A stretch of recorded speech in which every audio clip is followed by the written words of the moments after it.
Good day. This is Speak On It. My name is Malik. You see at the bottom, retro current team. Who represent? We help out. We help out the West Side Heroin Opioid Task Force, convened by State Rep LaShawn Ford, that has many partners working, collaborating to bring awareness and to reduce the incidence of overdose from heroin and other opioids.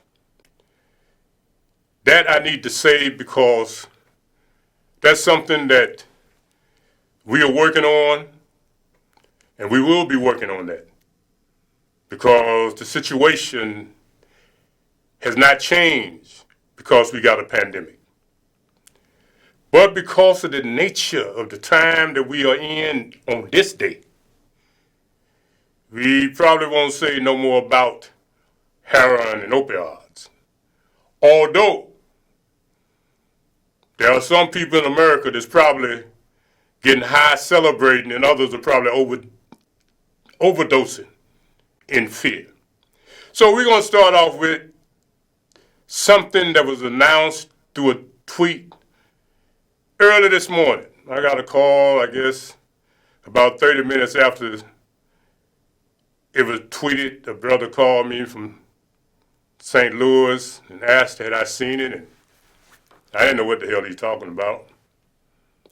So I went and looked, but it wasn't on social media yet. So he explained. So here we go.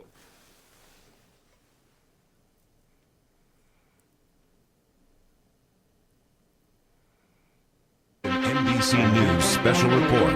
Here's Brian Williams. States has tested positive for the coronavirus after a top aide of his tested positive herself. This also applies to the First Lady, Melania Trump. Good evening, Brian Williams here with you, and we are coming on the air on the NBC television network in addition to our live continuing coverage all night long on MSNBC. This was becoming suspected as the evening went along. We heard the news about Hope Hicks, longtime aide to this president and this West Wing, testing positive herself and showing at least mild symptoms already of the coronavirus. Hope Hicks in that very tight inner circle around the president. There are few, if any, aides any closer to Donald Trump. Seen here this week walking to the helicopter with, among others, the president's son-in-law and White House aide, right there on the right-hand side of her to her immediate left. The other gentleman in the blue suit, Dan Scavino, the president's social media director. But the big story tonight was when the president said that he and the First Lady were going to begin the quarantine process.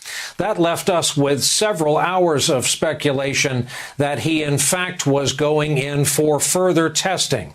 The Abbott brand rapid test that the president has touted, the device itself has appeared alongside him in the White House Rose Garden, is the first-line test of choice in the Trump West Wing, but it's then common to go deeper with tests that give a better chance of finding a positive result, tests that have fewer false negatives or positives.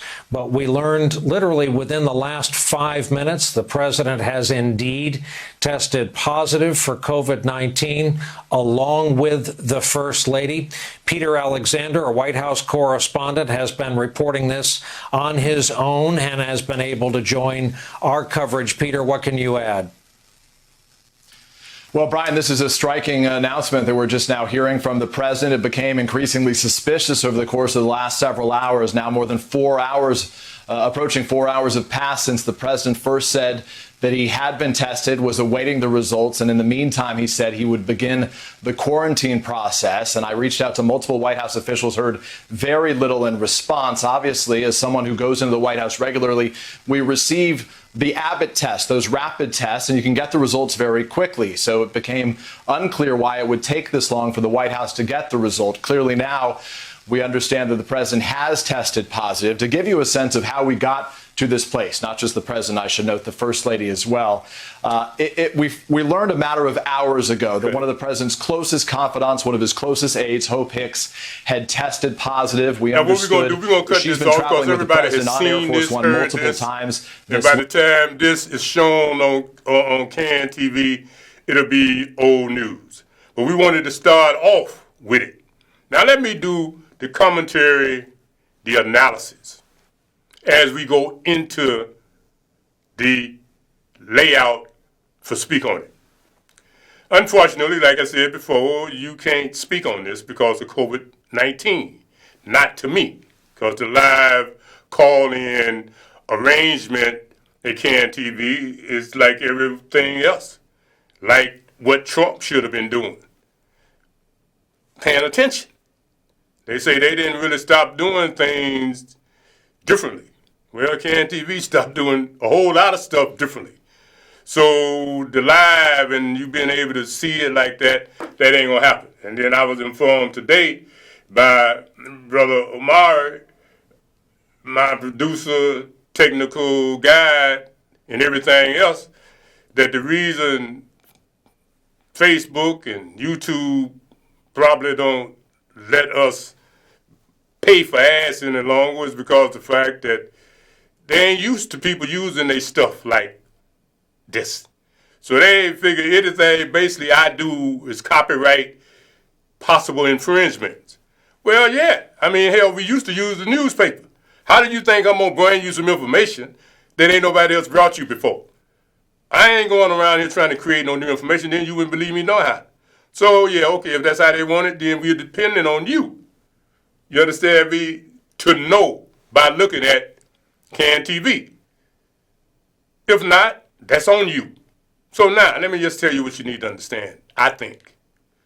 This is a perfect opportunity for the nation, for the world, and for Trump. And as far as I'm concerned, unfortunately, for these damn lying Democrats. Because I wanted it to be a full race. I wanted Trump to continue to help us be able to show you that although you hate him, and he only had 4 years in office to be able to do something. But you hate him for a little thing here, a little thing there. But yet, back in the day, he used to be the go-to man for the big shot black folks when they couldn't get money from banks and other places, and the mafia got tired of them. Okay, it might not be just like that, but damn, you get the drift. But they turned on him quickly after the Democrats and the media said he was a racist. Well, everybody in America is a racist, including Negroes, white supremacists. Anybody that ain't a supremacist is a fool. If you don't believe that you are superior to others in your own basic self, something wrong with you. You got poor self-esteem. So these are things that the Negro have lived under all the time. But when we had segregation, it was separate and it was not equal. But we owned the stores, we owned the banks, we owned our whole world. But then, once again, these fake but liberals, Democrats, and the media told you that sitting in the toilet smelling white folks' farts was better than having your own. Sitting at the table, smacking and spitting with white folks eating was better than eating in your own. So now what we got? Nothing. And the only people that got anything is the ones that contributed to the downfall of the black community, these so-called damn entertainers that spew this garbage over the so-called airwaves through their car, all over the place. They can advertise on Facebook, YouTube, everywhere. A nigga like me trying to make some sense. Oh, dude, we can't let you do this here. You might, okay. I ain't got no problem with none of that. But I want you to understand this here. What's happening is simple. The heroes and the billionaires are the ones that broke you down with garbage, gave you poison, got your kids walking around on pills shooting each other dead because they're trying to imitate some fakes. That's what's up. And then you got these other people, at least the athletes are coming around. Those are the people that got rich. Everybody else is pretty difficult to get rich now. But when we had our own segregation, because white folks would not let us be equal, and white folks was racist. That's the new word y'all use. White folks were supremacists. That's the new word y'all use. So they separated us. But in the separation, we were superior to a whole lot of them. We was not supremacist as it relates to negative, but as it relates to pride. Yeah, that's part of this. So now we knew something had to come. After that debate the other night, I want to play the signifying monkey, and my grandma and your grandma. But I can't play it. Because if I play it, then what YouTube, maybe I shouldn't even try to put that on there. But I ain't going to waste the time. Because there might be an infringement issue. But you all remember that signifying back in the day. And Oscar Brown and others done a great song, Signifying Monkey. And that's what that debate was about. Two signifying monkeys. And one of them called the other one a clown. The world saw it. And we've seen a lot of these spy movies where they realized and showed us that when the president or somebody in high office got so uncontrollable, they had a plan. But they'd already told you, the military said, we ain't gonna step into this. So what we got here is a perfect exit for Trump. So in a minute, Trump would deal with the reality of either being sick or fake sick. And the public will deal with the reality, whether he's sick or not, we think he gonna die because he got full COVID, or he gonna be weak. It's a way out. And I hope Trump got enough sense to take the exit. He don't want to be a loser. So what I would believe, and y'all don't want to hear it, I don't care what you want to hear. I not care what for. This is perfect. He said, they saying, he got COVID-19. Everybody know he could have it because, hell, he's so reckless. Now, he don't have to debate.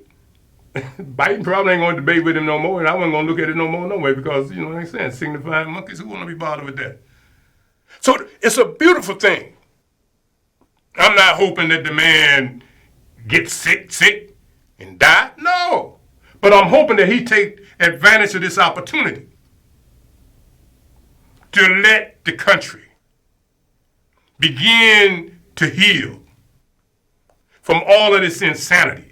Not just because of Trump. The damn Democrats were just as bad as Trump. And as soon as you Negroes stop being in denial and letting people send you off, the sooner you realize you need to be about your own money. You need to be about your own business.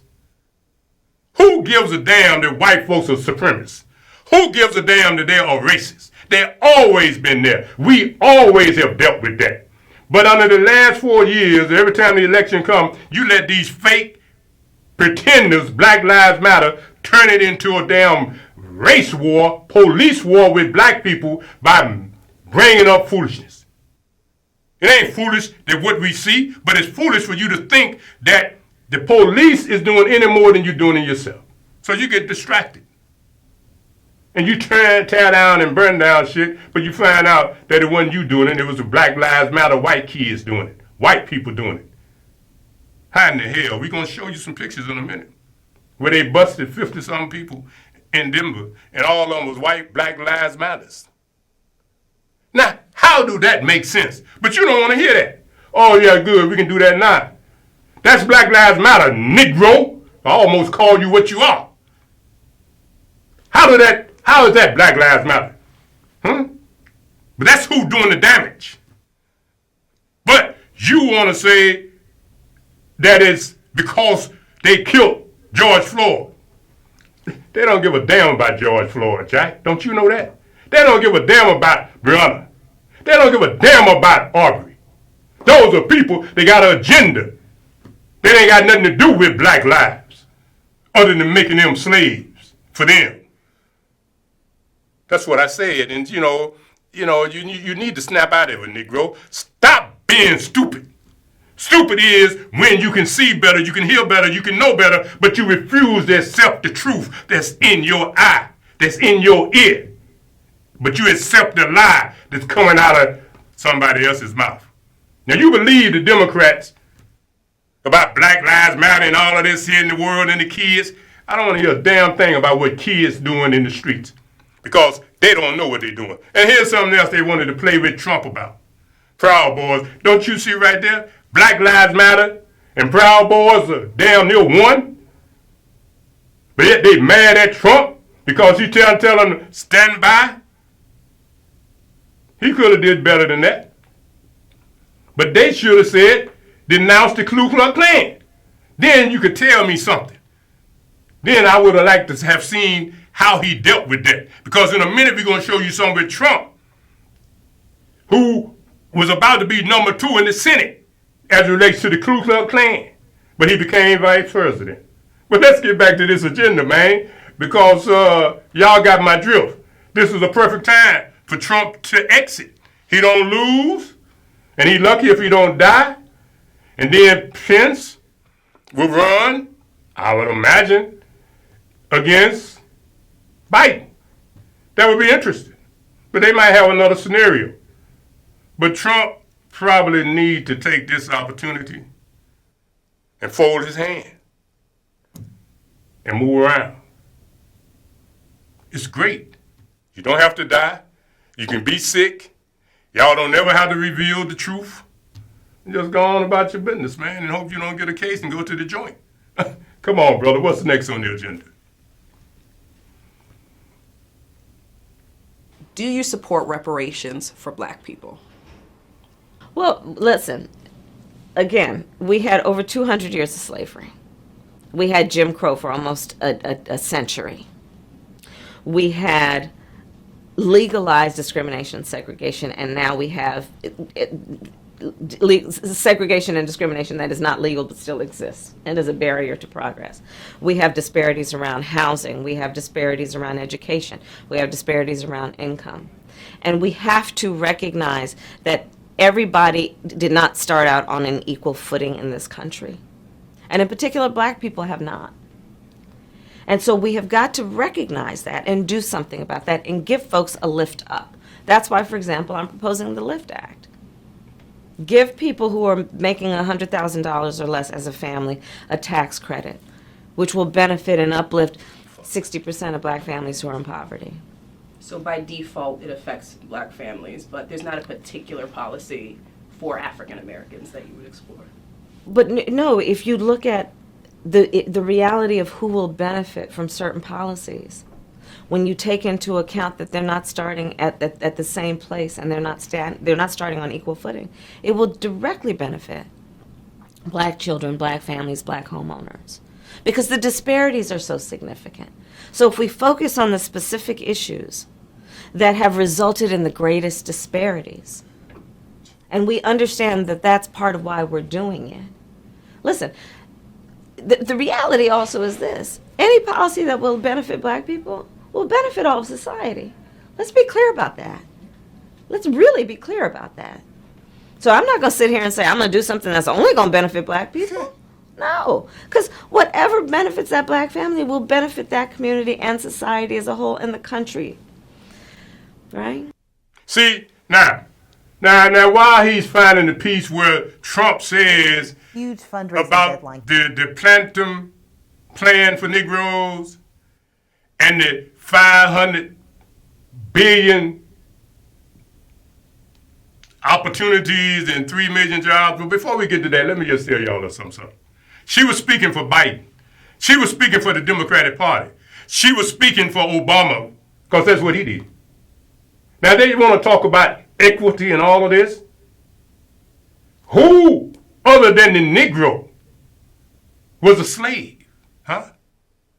How do you compensate for that? That's what we're talking about. That's what reparations is about.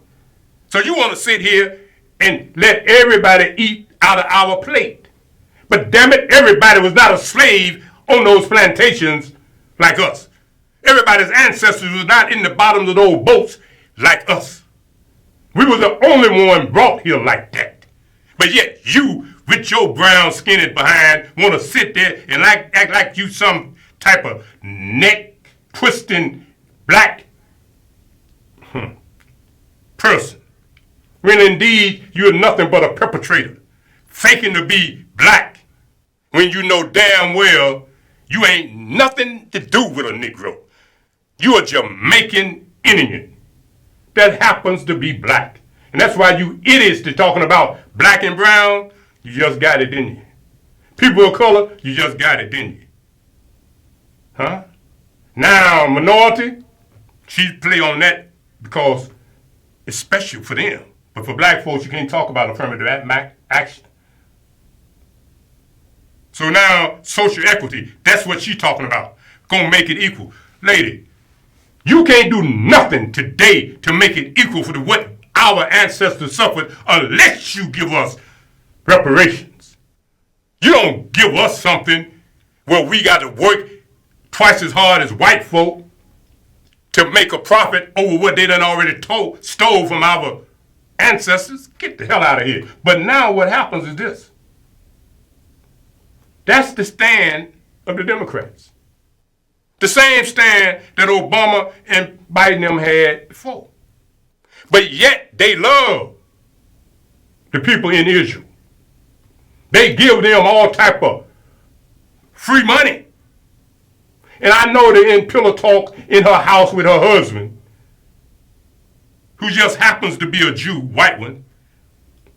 I know she ain't telling him that, oh, darling, we ain't gonna give you all nothing special.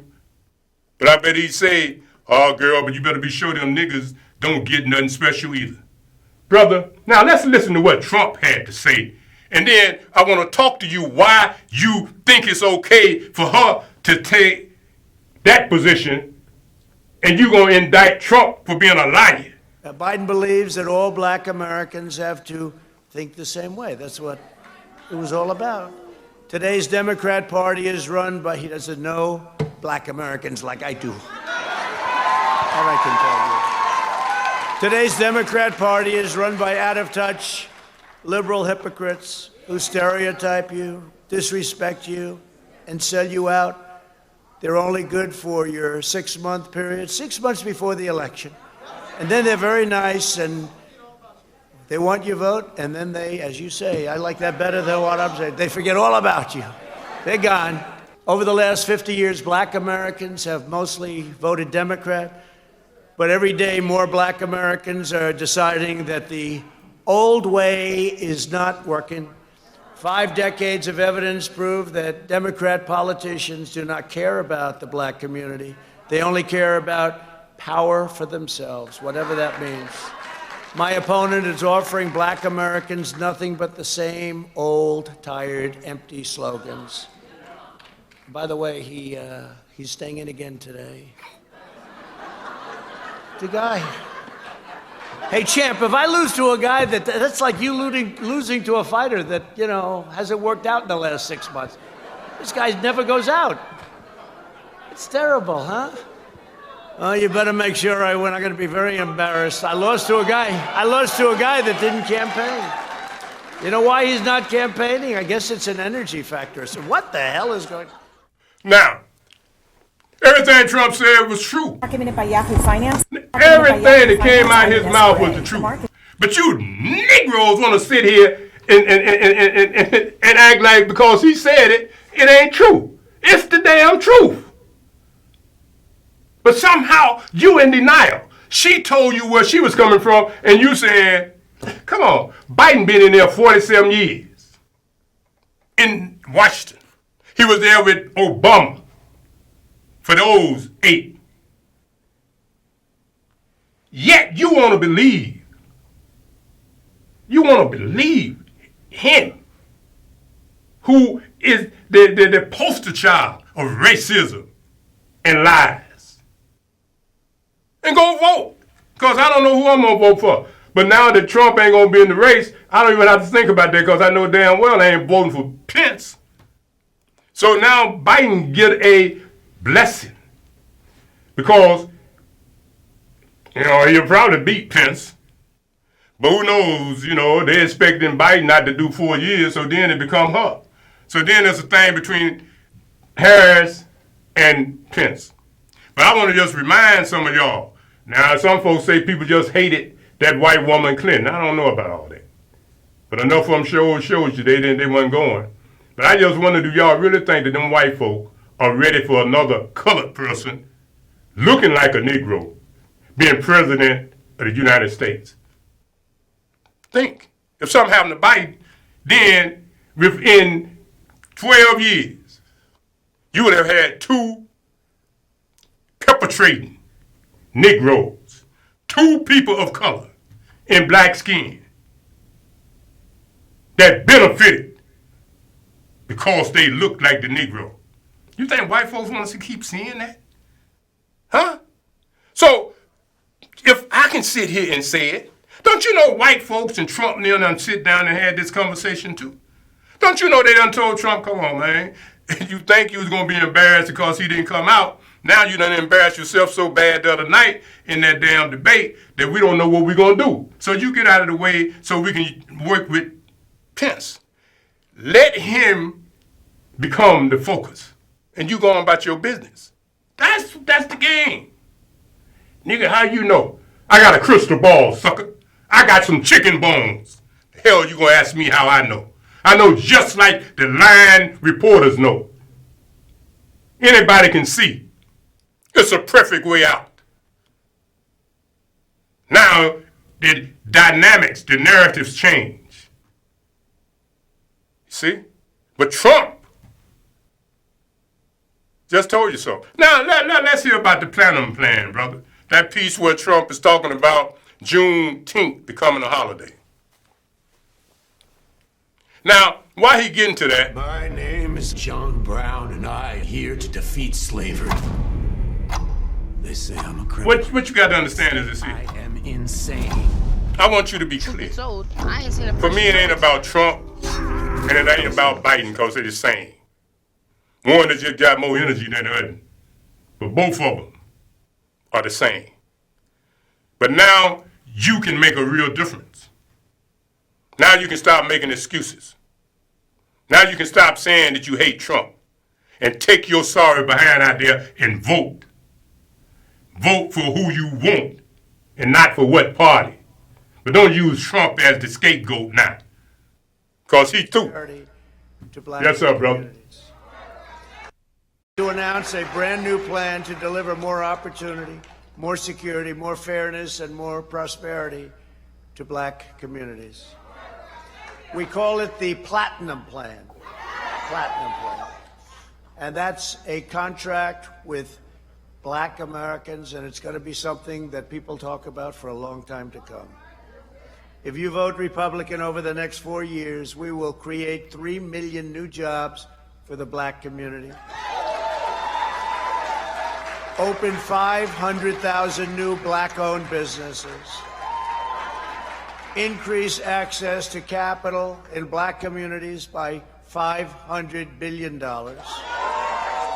And this includes investing in community development, financial institutions, and minority depository institutions. Build up peaceful and safer urban neighborhoods with the highest standards of, and you know this, of policing. We want the highest standards. We have to have highest standards of policing. Now, what is it that you Negroes are missing, or that I'm missing? So you think I'm just some crank sitting here ranting and raving?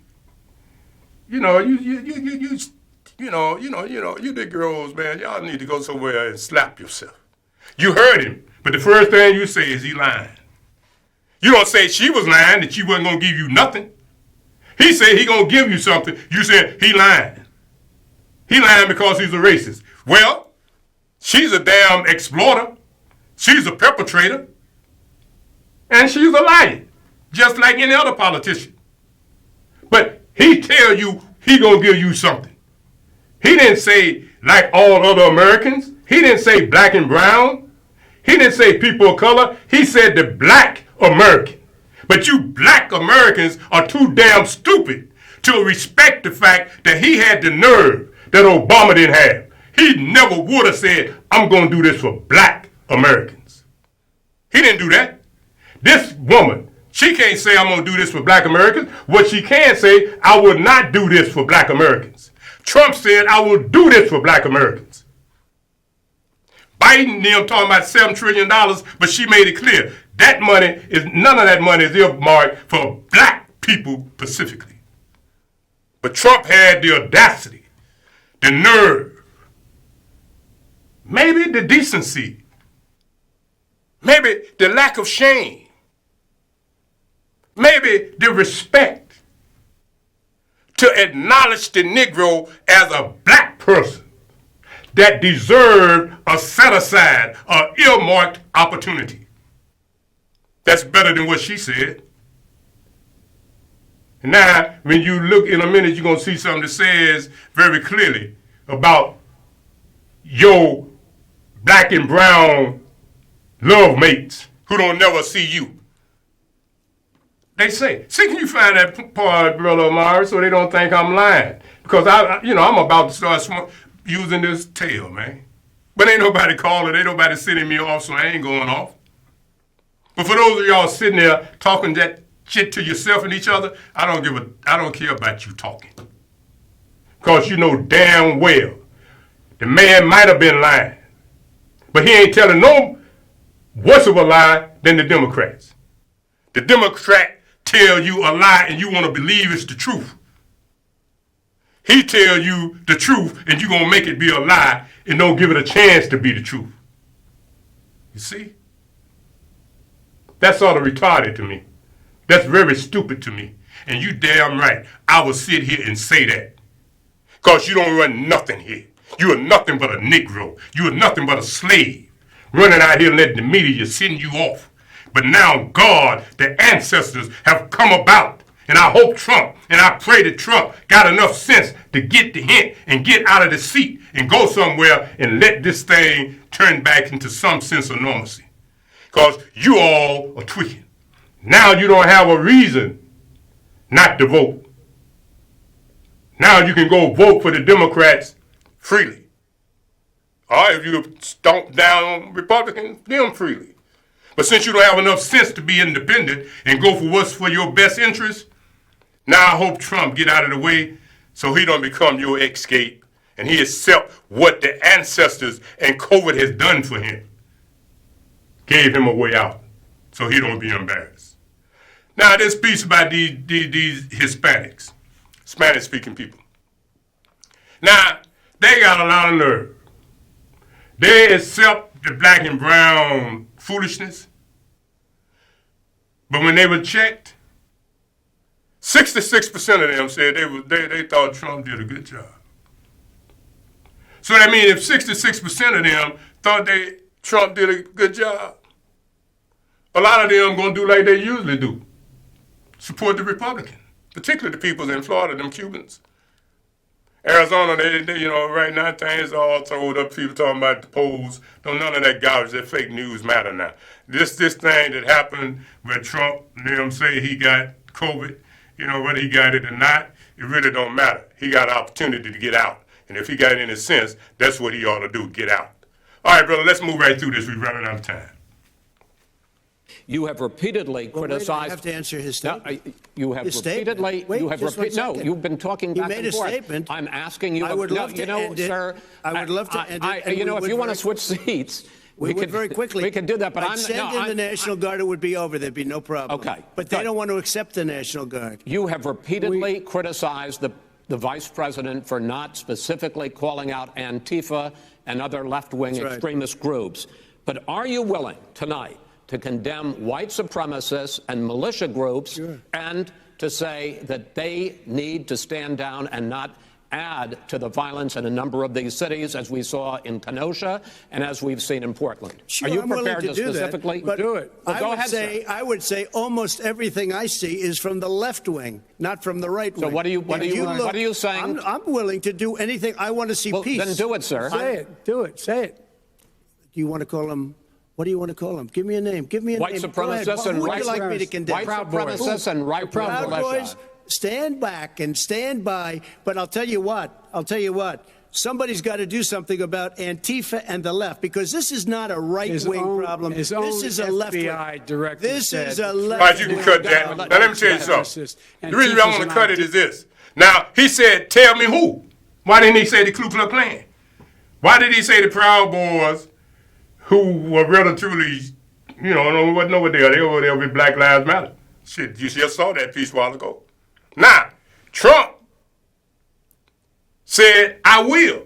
Y'all didn't hear that. You want to say, stand by. You just really crazy. You heard the man. You say he refused. Why didn't you say KKK? If that's what you wanted, that's how you would have got in a position to know for sure.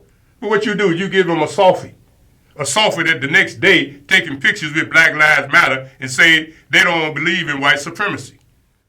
So now who's the liar? Who's fake? See? But now, watch this dude, Biden. Here's the dude here that delivers the eulogy at a KKK person, a long-time white supremacist in Washington. And all the other stuff he's done with all of them other white folks from down south. We ain't gonna play the whole thing, but I want you to just listen to some of this. He has not, you understand me? He has not denounced no Ku Klux Klan. And if you pay attention to the code in here, he was hoping to be number 2. Had not, he became the vice president. I got elected the last time, and I had the great honor of running with the president. And I was elected vice president and United States senator in the same day for my 7th term. And in talking to, and I got sworn in for that 7th term because we thought we might need a vote there in those first couple weeks. And every time I sat with a leader, I never called Senator Byrd Senator. I always called him leader. When I sat with a leader, I could see that look in his face, and he said, Joe, you sure you're making the right decision giving up the Senate for vice president? Because as the senators know, he revered the Senate. As Danny Inouye said going into the chamber when we were going in to honor your father, yesterday we walked in together. He said, Joe, had you stayed, you'd be number 2. I'm still number 2, Danny. I'm still number 2. Ladies and gentlemen, Mr. President, yesterday I had the opportunity to pay my respects to Leader Byrd as he lay in repose in the Senate chamber. I met the family then and again today, and the last time that happened was 50 years ago. The last time that that chamber I revere served as a resting place for anyone was 50 years ago.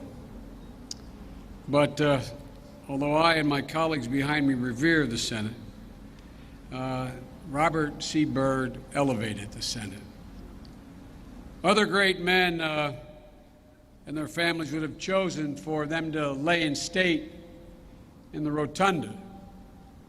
But Bob Byrd, his family chose to lay in state in the Senate chamber.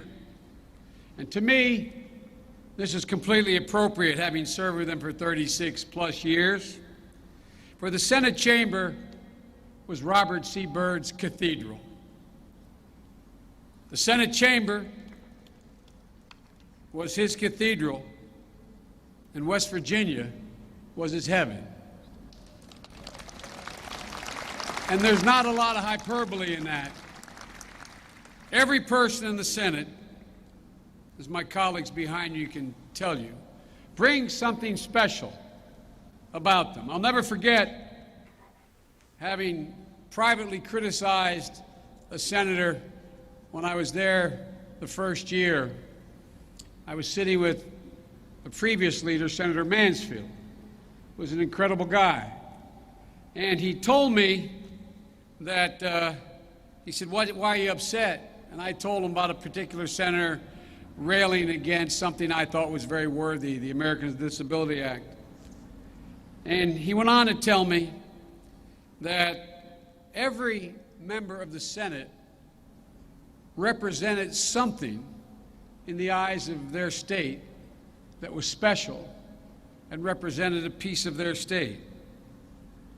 Well, if there was ever a senator who was the embodiment of his state, if there was ever a senator who, in fact, reflected his state, it was Robert C. Byrd.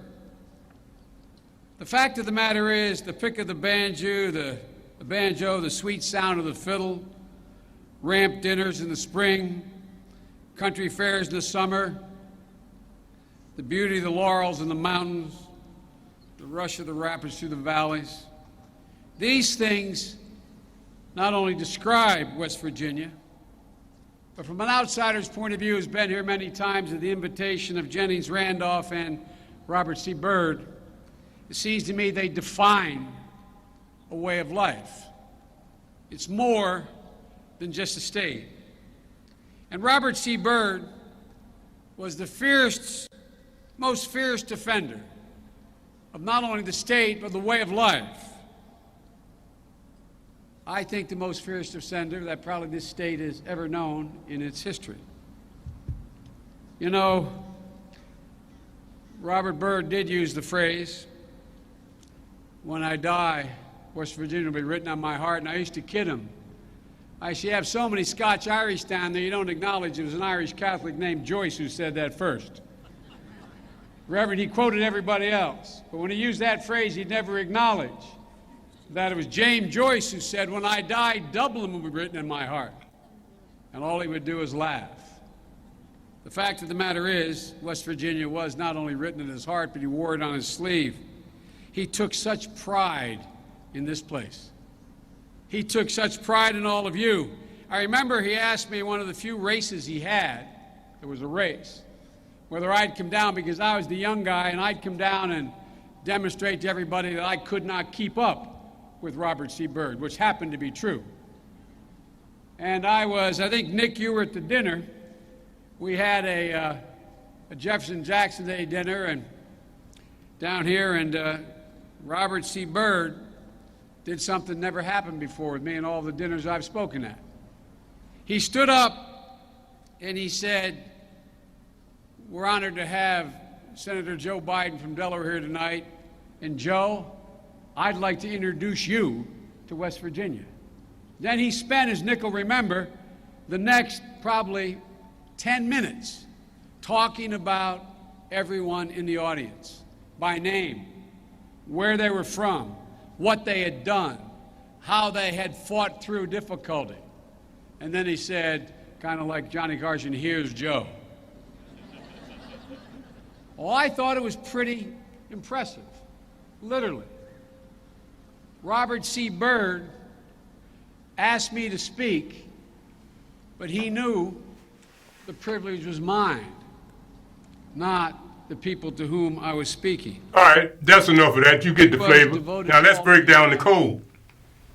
Now, it's interesting. Wasn't no secret who Byrd was or what he was about. The way of life in Virginia was one of the worst slave joints in the nation. But Biden honored that way of life because he honored that senator. And ain't nothing wrong with that. I ain't mad at him.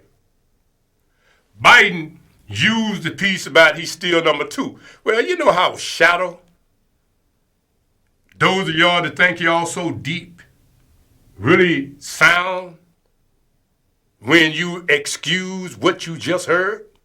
And what you heard is real simple. When he was asked about being number 2 in the Senate. He made it clear. But you thought he meant number 2 as it relates to under Obama. That ain't what he meant, y'all. He didn't mean that. He meant that I am still a white supremacist, just like you. And although you number 1 leader, I'm still number 2. See what I'm saying? So the point is, not only was he number 2 with Obama, he was still number 2 under the KKK recruiter. Oh, they're going to sue you. They're going to get you for land.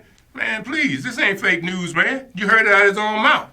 All I'm doing is amplifying what he said. And just because you too damn stupid to want to believe it, don't sit here and say that I'm fake. And that's why they don't want us, me, and you know, I won't call the other brother's name because he's doing his own thing, but I understand white folk why you don't want YouTube and social media to see a Negro that ain't scared to use passion and say what he got to say. You know, I'm saying it. I was saying it on CAN TV long before then. And now I'm saying it on CAN TV and an icon other venue. And if whoever listen and see it, good. But the bottom line is somebody need to break it down and make it plain and make it clear. And like Harold Washington would have said, not Harold Washington, Harold Davis. God bless them both. Somebody need to deal with the butt-naked truth. So I use the raw, but it's still butt-naked truth. And you just saw it. Now let's move right along with these doggone face masks. I really don't see that as that important, but let's just talk about this piece here, Omar. It's the Green New Deal, right? This Green New Deal. This was made by... I can't hear it in here. I hope they can hear it at home. This was made up by people that don't get it. Either that or people that just don't like our country very much. But Biden replied, yes, he'll get rid of those jobs. And he famously told a voter, I want you to look in my eyes when he's not wearing the mask, because I've never seen a man that liked a mask. Look, I'm all for it. We have a big weekend distance on the weekend and all of that stuff, and wear your mask when you're close together in particular, and wash your hands, all those things. We have Labor Day weekend coming up. But did you ever see a man that likes a mask as much as him? And then he makes a speech, and he always has it, not always, but a lot of times he has it hanging down, because you know what? It gives him a feeling of security. If I were a psychiatrist, right? No, I'd say this guy's got some big issues. Hanging down. Congressman, give me your mask. I want to have it hanging from my ear. I don't want to touch your damn mask. Mike, I'll never touch your mask. You can have Romney, I'll tell you. Romney couldn't be elected dog catcher in Utah right now. Although he gave me a half a vote. It was 52. All right, we can move from that. The whole point was the mask piece. And I'm going to tell you a little something. You know, you say what you want to say about Trump. You want to say that he was all of that. I'm not going to say no different. But the truth is what you just saw, what you just heard, was plain, straight up, one backbiting. I mean, he said it, and he stood on it. He did. Now, if he is counseled right, he'll just get on out of this game. Because everybody's saying it's karma. You didn't wear a mask, now the bat done caught you. Now here you are. You should have had the wings flopping over your face. I understand. But I also understand that he was straight up with what he had to say. He wasn't whispering. He wasn't, talking out both sides of his mouth to those that was listening. But Biden, you just saw him talking out of both sides of his mouth. You talking in code. Leader. Dude, which one? The leader of the Ku Klux Klan or the leader of the Senate? Number 2, for who? The vice president for Obama? Or number 2, for the leader? You see, that's code. That's code, y'all. There he is. That's going to be your president. He is. If he don't have COVID and he don't somehow another, leave here before the election, he will be your president. He will. And then she, will be your president. And you will be so happy because you got another perpetrator that's got the same skin tone as you. But she won't be representing you. She done already told you that. She ain't gonna give you nothing that other folks don't get the same equal opportunity as you do in the same plate. And the thing with so many of you Democrats that still laying around here, you the same hogs that's gonna get the slop out of the trough. That's why y'all want Biden. You didn't want Trump because you were scared he might get a new trough. And some new Negroes might get some slop. That's what this is about. All of you old head Democrats, stop lying. You want some money to come down so you will be the one at the table. Or should I say under the table. Slopping out of the trough like a damn hog that you are. For the last 80 years, you've been down there lapping up the slop and ain't nobody else got a crumb. That's what you want back. That's why you was going along with the media and all these other liberal lying devils and calling this man all type of things, but so are the ones you support. Somebody called me yesterday and said, man, Malik, you sound like you going with no, I ain't going with Trump. I wasn't going with Trump. No, how? Trump too dangerous. I'm going with bringing it. You understand? I'm going to vote. And I'm going to vote for the Democrats. Yeah, I am. I can't afford to vote for Trump. Although I like what he was talking about, and when he had won the election again, had not it been for COVID, I would have been one of those, and but I was willing to make that particular move because it's bigger than what I like in his persona. I like his style. I ain't gonna lie. I like a dude that's straight up, a dude that's gonna call it. Not no damn perpetrating, fake, backbiting, back-talking. No, Trump, just boom, bam, there it is. Ugly, it's raw, it's naked. You don't like it, so what? Here it is. That's what I'm talking about. Man up! That's what the Democrats don't do.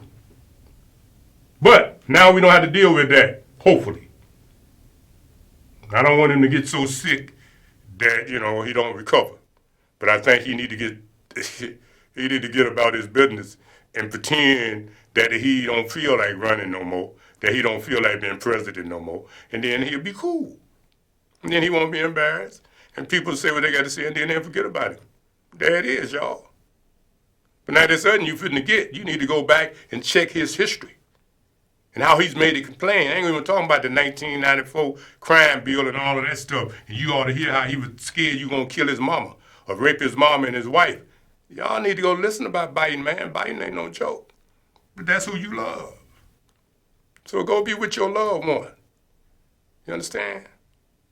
Go be with your loved one. What else we got up there, man? You got anything else up there? Oh, that's good. So if we ain't got nothing else, I'm going to be out. Ain't no need of beating a dead horse. For what? I don't need no soap. I don't need no shoes. So until next time, Alafia, peace, and good health.